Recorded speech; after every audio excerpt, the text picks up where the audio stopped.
आइए दोस्तों आगे बढ़ते हैं। अपन आराम शाह के बारे में पढ़ते हैं। कुतुबुद्दीन ऐबक की मृत्यु के बाद उसका पुत्र आराम शाह दिसंबर 1210 में शासक बना, जिसे गद्दी से हटाकर 1211 में इल्तुतमिश सुल्तान बन गया। 1211 में उसको इल्तुतमिश ने गद्दी से भी उतार दिया। आराम शाह ने केवल 8 महीने तक का शासन किया था। एक इम्पॉर्टेंट चीज़ है जूद का युद्ध। कहते हैं 1211 ईस्वी में जूद के मैदान में आराम शाह और विद्रोहियों को परास्त कर इल्तुतमिश सुल्तान बना। सर्वप्रथम डॉक्टर अर्नोल्ड कहते हैं ने यह मत प्रकट किया कि इल्तुतमिश दिल्ली के सिंहासन का अपहरण करता था। अब आगे पढ़ते हैं। Very very important topic Iltutmish के बारे में। शमशुद्दीन इल्तुतमिश या अल्तमस 1211 से लेकर 36 तक। इल्तुतमिश अल्तमस इल्बरी तुर्क था। याद रखना बच्चों, प्रथम इल्बरी शासक इल्तुतमिश को माना जाता है। इल्तुतमिश के ऐबक का दामाद था। ये कल मैंने आपको अच्छे से पढ़ाया था कि इल्तुतमिश ऐबक का दामाद था। इल्तुतमिश दिल्ली सल्तनत का वास्तविक संस्थापक माना जाता है। कुतुबुद्दीन ऐबक की मृत्यु के समय वह बदायूं का सूबेदार था। कहाँ का सूबेदार था? बदायूं का। ऐबक ने इल्तुतमिश को बदायूं का इक्तेदार या सूबेदार ही बनाया था। ऐबक ने ही बनाया था उसको। ऐबक ने इल्तुतमिश को सरे जानदार अंगरक्षकों का पद दिया। कौन सा पद दिया? सर ए जानदार अंगरक्षकों का पद प्रदान किया। इल्तुतमिश ने सर्वप्रथम लाहौर के स्थान पर, कौन से स्थान पर? लाहौर, क्योंकि लाहौर किसकी राजधानी थी? कुतुबुद्दीन ऐबक की राजधानी थी। तो इसने लाहौर को छोड़ा और दिल्ली को राजधानी बनाया। और दिल्ली प्रशासनिक और सांस्कृतिक गतिविधियों का केंद्र बन गया। काय का केंद्र बन गया? प्रशासनिक और सांस्कृतिक गतिविधियों का केंद्र बन गया। इल्तुतमिश को सुल्तान ए सईद, वेरी वेरी इंपॉर्टेंट है बच्चों, सुल्तान ए सईद, गुलामों का गुलाम, मकबरों का पितामह कहा जाता है। इल्तुतमिश के विरोधियों में ताजुद्दीन यल्दौज, गजनी का सुल्तान, नासिरुद्दीन कुबाचा सिंध और मुल्तान का गवर्नर, अली मर्दान बिहार और बंगाल का गवर्नर थे।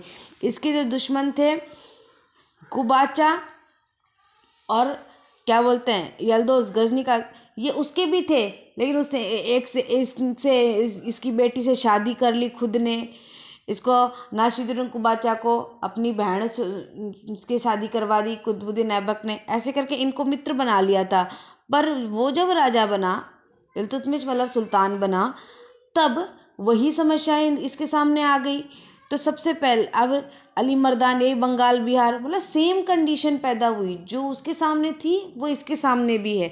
जनवरी 1216 ईस्वी में तराइन के तीसरे युद्ध में, पहला युद्ध कब हुआ था? तराइन का पहला युद्ध हुआ था 1191 में, दूसरा हुआ 1192 में, अब तीसरा है तराइन का तीसरा युद्ध। वेरी वेरी इंपॉर्टेंट है। 1216 ईस्वी में, याद रखना बच्चों, 1191, 1192, 1216 के तराइन के तीसरे युद्ध में इल्तुतमिश ने ताजुद्दीन यल्दौज को पराजित कर बंदी बना लिया और बदायूं के दुर्ग में उसका वध भी कर दिया। जहाँ का खुद सूबेदार था वहाँ पे उसका वध भी कर दिया। बदायूं में ही यल्दौज की कब्र है। यल्दौज की कब्र कहाँ है? बदायूं में। तो याद रखना, वेरी वेरी इंपॉर्टेंट है बच्चों। सबको पता है तराइन का पहला युद्ध पता है, तराइन का दूसरा युद्ध पता है, नॉर्मल चीज़ें हैं ये। लेकिन तराइन का तीसरा युद्ध 1216 में तराइन के तीसरा युद्ध हुआ और किस किस के बीच हुआ? इल्तुतमिश और ताजुद्दीन यल्दौज के बीच हुआ, जिसमें यल्दौज पराजित हुआ। बदायूं के दुर्ग में उसका वध कर दिया गया और बदायूं में ही यल्दौज की कब्र है। इल्तुतमिश ने नासिरुद्दीन कुबाचा को 1227-28 ईस्वी में पराजित कर मुल्तान और सिंध को जीत लिया। अब देखो, पहले तो यल्दौज मतलब गजनी को परास्त कर गजनी हाथ लग गया। अब देखो नासिरुद्दीन कुबाचा को परास्त किया। कुबाचा कहाँ का था? सिंध और मुल्तान का। 27-28 में पराजित किया और मुल्तान और सिंध को जीत लिया। कुबाचा सिंध नदी में डूबकर मर गया। उसका तो वध कर दिया यल्दौज को और कुबाचा को डुबा दिया नदी में, सिंधु नदी में।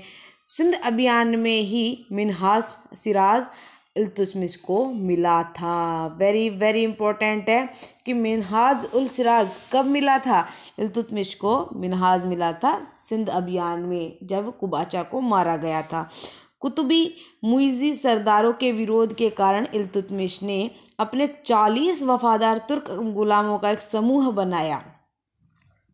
कुतुबी और मुइज़ी सरदार थे, उनका विरोध लगातार हो रहा था और उस विरोध से बचने के लिए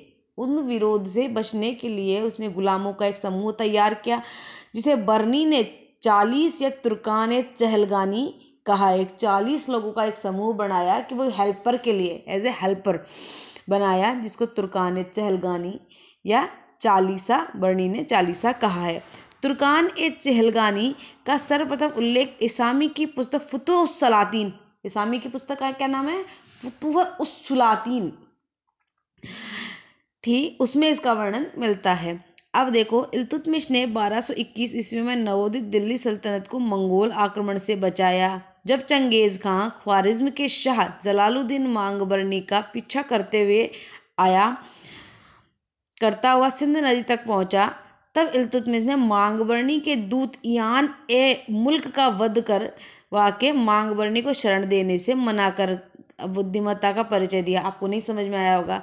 देखो बच्चों, जब चंगेज़ खां और जलालुद्दीन मांगबरनी का युद्ध हुआ तो जलालुद्दीन मांगबरनी आया किसके पास? इल्तुतमिश के पास। इल्तुतमिश को बोला प्लीज़ प्लीज़ प्लीज़ मेरी हेल्प करो। पहले अपने दूत को भेजा, तो दूत का तो उसने वध कर दिया। जलालुद्दीन मांगबरनी ने भेजा अपना दूत कि ना इल्तुतमिश से जाके हेल्प ले ले, लेकिन ईयान ए मुल्क को तो वध कर दिया और जलालुद्दीन को बोल दिया कि अब भाई यहाँ से जाओ, मैं कोई हेल्प नहीं करूँगा नाम सुन। तो वो इधर आ ही नहीं पाया, ना वो आया, तो पीछे पीछे चंगेज़ भी नहीं आया। इसीलिए इन्होंने एक तरह से मंगोल आक्रमण से इल्तुतमिश ने अपनी रक्षा कर ली। चंगेज़ खां का मूल नाम तीमुचिन, चंगेज़ खां का मूल नाम क्या था? तीमुचिन था। इम्पॉर्टेंट, वेरी वेरी इंपॉर्टेंट है, ध्यान रखना बच्चों। कई बार IAS लेवल में पूछ लेते हैं कि चंगेज़ खां का मूल नाम क्या था। चंगेज़ खां का मूल नाम था तीमुचिन था। वह अपने को ईश्वर का अभिशाप, खुदा का कहर कहने में गर्व महसूस करता था। उसको लगता था कि मैं खुदा का कहर हूँ, मैं मतलब खुदा जितना कहर बरसात कर पाता हूँ, इतना मतलब क्या बोलते हैं, क्रूर हूँ मैं, ये तरीके से। इसलिए अपने आप को इसने अब ईश्वर का अभिशाप माना है और इसका मूल नाम जो बताया है तीमुचिन माना है।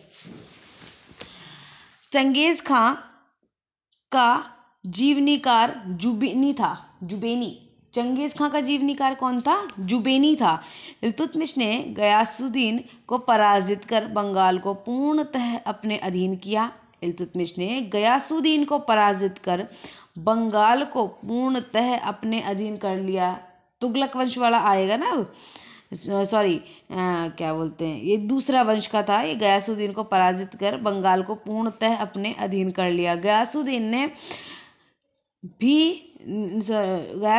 ने भी खलीफा से खिल्लत प्राप्त की थी। इल्तुतमिश ने बंगाल बिहार के लिए अलग अलग गवर्नर नियुक्त किए थे। इल्तुतमिश ने बंगाल और बिहार इसके लिए अलग अलग गवर्नर बना दिए। 1229 में उसने बगदाद के अब्बासी खलीफा अल मुस्तनसीर बिल्लाह मंसूर से धार्मिक और राजनीतिक मान्यता प्राप्त का अधिकार पत्र प्राप्त कर लिया। उसके नाम के सिक्के चलाए, जिससे दिल्ली सल्तनत को औपचारिक मान्यता प्राप्त हुई। उसे हिंदुस्तान के सुल्तान नासिर उल मोमिन की उपाधि प्रदान की। तबकात नासिरी में उसका वर्णन करते हुए मिन्हाज उल सिराज कहता है कि इस्लाम की राजधानी बगदाद से भेजे गए वस्त्र, आभूषण, उपहार को सुल्तान, उसके पुत्र, अमीरों आदि ने ग्रहण किया। अतः इल्तुतमिश दिल्ली सल्तनत का प्रथम वैधानिक और संप्रभुता संपन्न सुल्तान बना।